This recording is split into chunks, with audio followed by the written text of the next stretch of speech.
السلام عليكم ورحمة الله وبركاته. الحمد لله رب العالمين، والصلاة والسلام على سيد الأنبياء والمرسلين وعلى آله وأصحابه أجمعين. قال نبينا محمد صلى الله عليه وسلم: إذا سألت فاسأل الله. صدق رسول الله العظيم. கண்ணியத்திற்குரிய அல்லாஹ்வின் நல்லடியார்களே, இவ்வுலகத்தில் வாழும் காலம் எல்லாம் உள்ள இறைவன் நமக்கு சொல்லித் தந்த நபிகள் நாயகம் ஸல்லல்லாஹு அலைஹி வஸல்லம் அன்னவர்கள் தங்களுடைய வாழ்க்கையில் பின்பற்றி நமக்கு கற்றுக் கொடுத்த ஃபர்லான சுன்னத்தான நடைமுறைகளை எல்லாம் குர்ஆன் ஹதீஸின் அடிப்படையில் நம்முடைய வாழ்வியலை அமைத்துக் கொள்வதற்கான ஒரு நல்ல நசீபை எல்லாம் உள்ள இறைவன் நம் எல்லோருக்கும் ஏற்படுத்தி தருவானாக. கண்ணியத்திற்குரிய அல்லாஹ்வின் நல்லடியார்களே, இவ்வுலகத்தில் வாழும் காலம் எல்லாம் அல்லாஹ் ஜல்ல ஷானுஹு தஆலா நபிகள் நாயகம் ஸல்லல்லாஹு அலைஹி வஸல்லம் அவர்கள் நமக்கு கற்றுக் கொடுத்த ஒரு செயல், நமக்கு என்ன தேவை இருந்தாலும் நம்மை படைத்த ரப்பிடம் கேட்க வேண்டும், இறைவனால் படைக்கப்பட்ட படைப்புகளிடம் கேட்க வேண்டாம் என்பதாக நமக்கு சொல்லித் தருகிறார்கள். இதா சஅல்த ஃபஸ்அலில்லாஹ், நீ எதை கேட்டாலும் அல்லாஹ்விடமே கேளு. இன்னொரு ஹதீஸ்ல வருது, லியஸ்அல் அஹதுக்கும் ரப்பஹு ஹாஜத்துஹு குல்லஹா, உனக்கு என்ன தேவைகள் இருந்தாலும் அந்த தேவையை உன்னுடைய ரப்பிடத்துல கேளு. எந்த அளவுக்கு அப்படின்னா, உன்னுடைய செருப்பினுடைய வார் அந்து போனாலும் நீ முதல்ல அல்லாஹ்கிட்ட கேளு. இறைவா, என்னுடைய செருப்பு காணாம போயிருச்சு, என்னுடைய செருப்பு அந்து போச்சுன்னு முதல்ல அல்லாஹ்கிட்ட நம்பிக்கையோட நீ அல்லாஹ்கிட்ட கேளு. செருப்பினுடைய வார் அருந்து போனாலும் உன்னுடைய ரப்பிட்ட கேளு. எனவே அல்லாஹ்கிட்ட ரப்பிட்ட கேட்கறதுக்கும் படைத்தவனிடம் கேட்பதற்கும் இறைவனால் படைக்கப்பட்ட படைப்புகள்கிட்ட கேட்கறதுக்கும் நிறைய வித்தியாசங்கள் உண்டு. அல்லாஹ் ஜல்ல ஷானு நம்ம உறுதியோட நம்பிக்கையோட ரப்பிட்ட நம்ம படைத்த அல்லாஹ்கிட்ட கேட்டா, நம்ம நினைக்கிறோம் அல்லாஹ்கிட்ட கேட்டுக்கிட்டே தான் இருக்கிறோம், ஆனால் தர்ற மாதிரி இல்லையே அப்படின்னு நம்ம நினைக்கிறோம். ஆனால் உண்மையா நம்பிக்கையோட தவக்குலோட நம்ம அல்லாஹ்கிட்ட கேட்டால் மறைமுகமாக அல்லாஹ் நமக்கு உதவி செய்வான் ஒன்று. அப்படி இல்லைன்னா நமக்கு இருக்கக்கூடிய கஷ்டங்களை எல்லாம் அல்லாஹ் நீக்கி கையில் நிறைய காசு பொருளாதாரம் வரல அப்படின்னாலும் எந்த சிரமங்கள் கஷ்டங்கள் நோய்கள் நொடிகள் எதுவுமே இல்லாமல் நமக்கு குறைவாக இருந்தாலும் அந்த குறைவிலே அல்லாஹ் பரக்கத்தை ஏற்படுத்துவான்.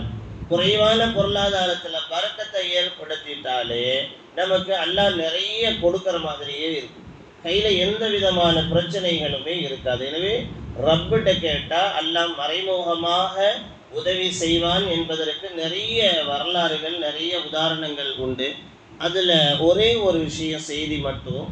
ஒரு தடவை மிகப்பெரிய செல்வந்தர் உம்மு ஜாஃபர் என்று சொல்லக்கூடிய மிகப்பெரிய செல்வந்தர், கொடை வள்ளலும் கூட, நிறைய வாரி வழங்கக்கூடிய ஒரு மனிதர் உம்மு ஜாஃபர்.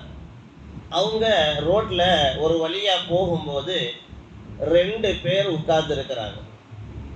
அதில் ஒருத்தர் கல்யாணம் முடித்து குடும்பத்தோடு வாழக்கூடிய ஒரு மனிதர், இன்னொருத்தர் பிரம்மச்சாரி, அதாவது கல்யாணம் முடிக்காதவர். இந்த கல்யாணம் முடித்தவர் துவா செய்கிறார், இறைவா, உன்னுடைய செல்வத்திலிருந்து உன்னுடைய அருட்கொடையிலிருந்து எனக்கு உதவி செய்வாயாக, உன்னுடைய அருட்கொடைகளில் இருந்து எனக்கு உணவளிப்பாயாகன்னு இந்த கல்யாணம் முடித்தவர் அல்லாஹ்கிட்ட துவா கேட்குறார். நீ தான் எனக்கு எல்லாமே தரணும் அப்படின்னு ரப்பிட்ட கேட்குறார். இந்த கல்யாணம் முடிக்காதவர், இறைவா, இந்த உம்மு ஜாஃபர் இவர் மிகப்பெரிய செல்வந்தர், இவருடைய அருட்கொடைகள்ல இவருடைய பொருளாதாரத்திலிருந்து எனக்கு ஏதாவது உதவி செய் அப்படின்னு அல்லாஹ்கிட்ட கேட்கறதுக்கு பதிலா இவர் செல்வந்தர் தானே, இவர்கிட்ட இருந்து எனக்கு ஏதாவது கிடைக்கிறதுக்கான வாய்ப்பை ஏற்படுத்தி கொடுன்னு சொல்லி கேட்கிறார். இந்த செய்தி இவங்க ரெண்டு பேரும், இவர் அல்லாஹ்கிட்ட கேட்டாரு, இவர் உம்மு ஜாஃபர் செல்வந்தர்கிட்ட கேட்கிறார். இவங்க ரெண்டு பேரும் கேட்ட விஷயம் அந்த உம்மு ஜாஃபருக்கு தெரிய வருது. அப்போ உம்மு ஜாஃபர் அந்த கொடை வள்ளல் அப்படி என்ன செய்யறாருன்னா, அங்க இருக்கக்கூடிய பணியாட்கள் வேலையாட்கள்கிட்ட இன்னையில இருந்து 30 நாளைக்கு அந்த கல்யாணம் முடிச்சவருக்கு 2 திர்ஹத்தை தொடர்ந்து அனுப்பி வச்சிருங்க. அந்த கல்யாணம் முடிக்காதவர் அவர் என்கிட்ட கேட்டாரா இல்லையா, என்னுடைய செல்வத்திலிருந்து எனக்கு உதவி செய் அப்படின்னு என்ன நம்பி கேட்டதுனால அவருக்கு 2 ரொட்டி ஒரு முழு கோழி வச்சு அந்த கோழிக்கு உள்ள 10 திர்ஹத்தை வச்சு அவருக்கு அனுப்புங்க அப்படின்னு ஜாஃபர் சொல்லிட்டார். 30 நாட்கள் இப்படியே போகுது. 31வது நாள் உம்மு ஜாஃபர் அவங்க ஒரு ஆளை அனுப்பி கேட்குறாங்க, யார்கிட்ட கல்யாணம் முடிக்காதவர்கிட்ட, ஏன்னா அவரு தானே அவர்கிட்ட கேட்டாரு, அவர்கிட்ட கேட்குறாங்க, உம்மு ஜாஃபர் கொடுத்த கொடைத்தன்மை உங்களை இன்னாரும் பணக்காரன் ஆக்கியிருக்கணுமே, இல்லையே அப்படி ஒன்றும் அவர் என்கிட்ட கொடுக்கலையே. அவர் என்ன கொடுத்தாரு, 2 ரொட்டியும் ஒரு கோழியும் தானே தினமும் கொடுத்தார். அந்த கோழிக்கு உள்ள 10 திர்ஹம் வச்சது அவருக்கு தெரியல. கோழி 2 ரொட்டியும் ஒரு கோழியையும் தானே கொடுத்தாரு.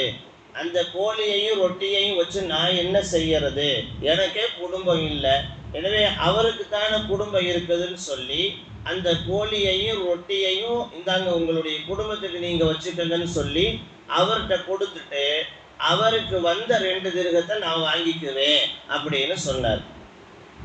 அப்போ இந்த செய்தியை ஜாஃபர் அவங்கள்ட்ட போய் சொல்றாங்க. அப்பதான் அவருக்கு தெரியுது, இவர் ரப்பிட்ட கேட்டாரு, இவர் என்கிட்ட கேட்டாரு, அவருக்கு தெரியல. கோழிக்குள்ள 10 திர்ஹத்தை வச்சு ஜாஃபர் அனுப்பியிருக்கிற விஷயம் அவருக்கு தெரியல. எனவே அல்லாஹ்விடம் கேட்ட அவருக்கு அல்லாஹ் மறைமுகமாக நாள்தோறும் 10 திர்ஹம் 300 திர்ஹம் அவருக்கு கிடைத்தது. இவர் அல்லாஹ்கிட்ட கேட்காம ரப்பிட்ட கேட்டதுனால வந்த வாய்ப்பை அல்லாஹ் தவற விட்டு, வந்த வாய்ப்பை அல்லாஹ் அப்படியே வேற பக்கம் மாற்றி இவருக்கு வெறும் 60 திர்ஹம் தான் கிடைத்தது என்பதாக. இது ஏதோ கதையல்ல, வரலாறு நடந்த ஒவ்வொரு வாழ்க்கையிலும் நிறைய வரலாறுகள். எனவே இந்த செய்திகளின் மூலமாக நமக்கு விளங்கக்கூடியது, நாம அல்லாஹ்கிட்ட கேட்டால் அல்லாஹ் ஜல்ல ஷானுஹு தஆலா யாராவது ஒரு நபரின் மூலமாக அல்லது யாராவது ஒரு மனிதரின் மூலமாக மறைமுகமாக அல்லாஹ் நமக்கு உதவி செய்வான். ஒருவேளை யாருமே நமக்கு உதவி செய்ய வரல அப்படின்னா கூட அல்லாஹ்விடம் கேட்டதுனால அல்லாஹ் நம்மளுடைய வாழ்க்கையில பரக்கத்தை அல்லாஹ் ஏற்படுத்தி வைத்து விடுவான்.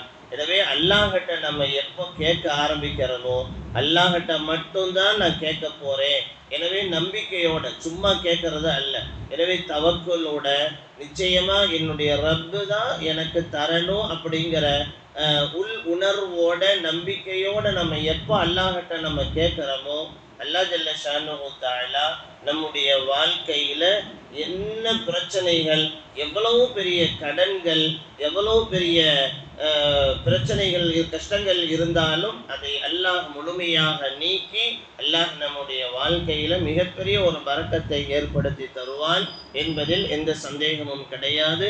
அதனாலதான் நபிகள் நாயகம் ஸல்லல்லாஹு அலைஹி வஸல்லம் அவங்க, நீங்க உதவி தேடினாலும் அல்லாஹ்கிட்ட உதவி தேடுங்க, நீங்க கேட்டாலும் அல்லாஹ்கிட்ட கேளுங்க என்பதாக நமக்கு சொல்லித் தருகிறார்கள். அன்பிற்குரிய அல்லாஹ்வின் நல்லடியார்களே, இம்மண்ணில் வாழும் காலமெல்லாம் எல்லாம் அல்ல இறைவன் நமக்கு சொல்லி தந்த அனைத்து நன்மைகளையும் நல்ல விஷயங்களையும் முழுமையாக பின்பற்றி அல்லாஹ் ரசூலை சார்ந்து வாழக்கூடிய நன்மக்களாக எல்லாம் அல்ல இறைவன் குறிப்பாக இங்கு அமர்ந்திருக்கக்கூடிய சுபுடைய தொழுகையை தொழுதுவிட்டு அமர்ந்திருக்கக்கூடிய நம் எல்லோருக்கும் நல்ல நசீபை ஏற்படுத்தி தருவானாக. வாஹிரு தஅவானா அல்ஹம்துலில்லாஹி ரப்பில் ஆலமீன். ஸல்லல்லாஹு அலா முஹம்மத் ஸல்லல்லாஹு அலைஹி வஸல்லம். ஸல்லல்லாஹு அலா முஹம்மத் ஸல்லல்லாஹு அலைஹி